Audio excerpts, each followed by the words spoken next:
In the Common Core, we're asking students to make sense out of a lot of data, connect data and knowledge and expertise with lines of reasoning. And it's performance-based and understanding the standards. In scaling that, we're asking our teachers to do the same thing. And it's going to be a great day watching teachers experience what our students are experiencing on a daily basis. And so today is about performance, it's about understanding the standards and making sense out of them, and it's at the teacher level, and it's going to be exciting. This student, as you can tell, has like an umbrella, so he used black and blue and green because those are the colors that he felt represent his favorite weather. So this was the creativity part. If you look at it, he just has one big yellow square, and he drew blue stuff and other stuff around there. And I said, can you explain to us what your favorite season is? And he said, it's summer. I'm like, okay, can you elaborate some more? And he's like, well, during the summer, he's like, I like to go swimming. He's like, and during that time, you can also go scuba diving. So this is my scuba diving gear. And I was like, oh, and what's the blue stuff? He's like, well, I started coloring it in the ocean. He's like, but that would have taken too long. He's like, but it's blue, so you kind of get the idea. I'm in the ocean. That's what included them having two cards, and as a group, which included the collaborative portion, they created a pattern in their groups of night and day, so they had to decide, okay, first night and day and night and day, and explain. Then they had some pictures. They had to explain, present to the class that this pattern never ends, that it continues forever.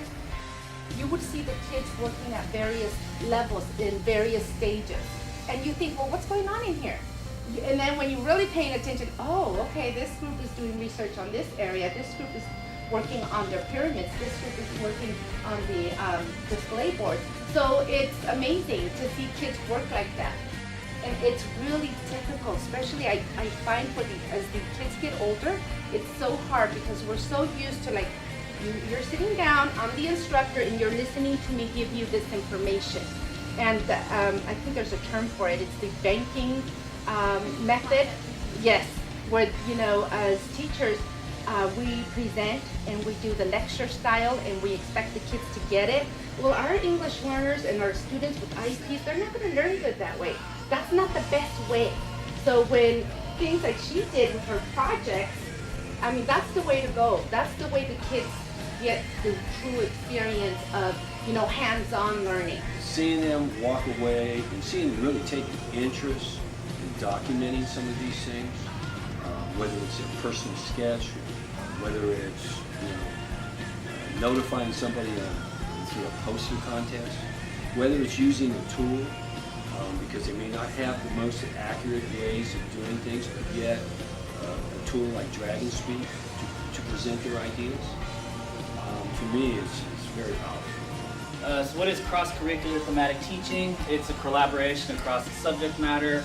It's more accurately, it's an instructional approach that allows us to cross subject matters and to delve deeper into the subjects. And we engage students with many opportunities to increase their confidence and improve their reading and writing and make it real world. We make it so that it's not just strictly English or that it's strictly math, or we show that they do kind of bridge. The things that you learn in here, you'll still learn in history as well.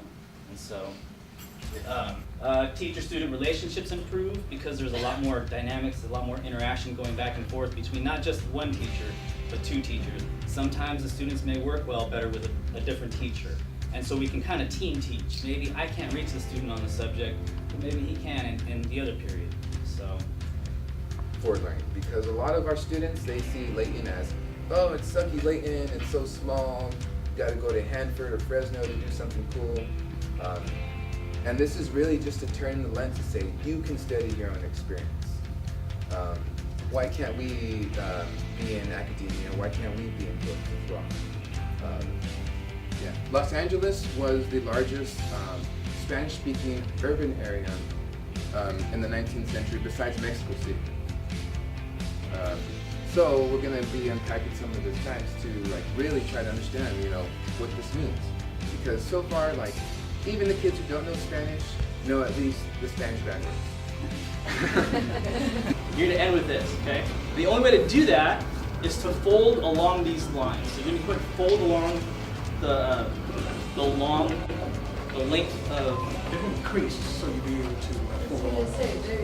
They're crease. yeah. And normally I would have the students do all this prep work, and it would take like a few days. But since we only had like half an hour, I did all this for you. So normally I'd have the students draw the lines and like cut everything out and make all the creases and do all that stuff. But since we don't have a lot of time, I was within okay. So from here to here, what's our vertical distance? 3. And then our horizontal distance would be 6. Okay. In the stations, and they had a little script, I guess they had to read about what went on at the different stations, and so that they loved it, and we loved it, and the kids loved it, and then the teachers could walk around and just kind of encourage everything. So that was one big change we made that was really cool. And we've done a lot of different things to add the Common Core standards into that. So you can see at each table, if you want to take a look around, that the Common Core standards are listed. You can just see kind of some of the things that we did with the kids, that we add things in each year, and they come back and they talk about it even in high school, some of the things that they got to do that was so much fun. Or as most of you may know, or some of you, all freshmen, 5th, 7th, and 9th grade, they have to take these standardized tests.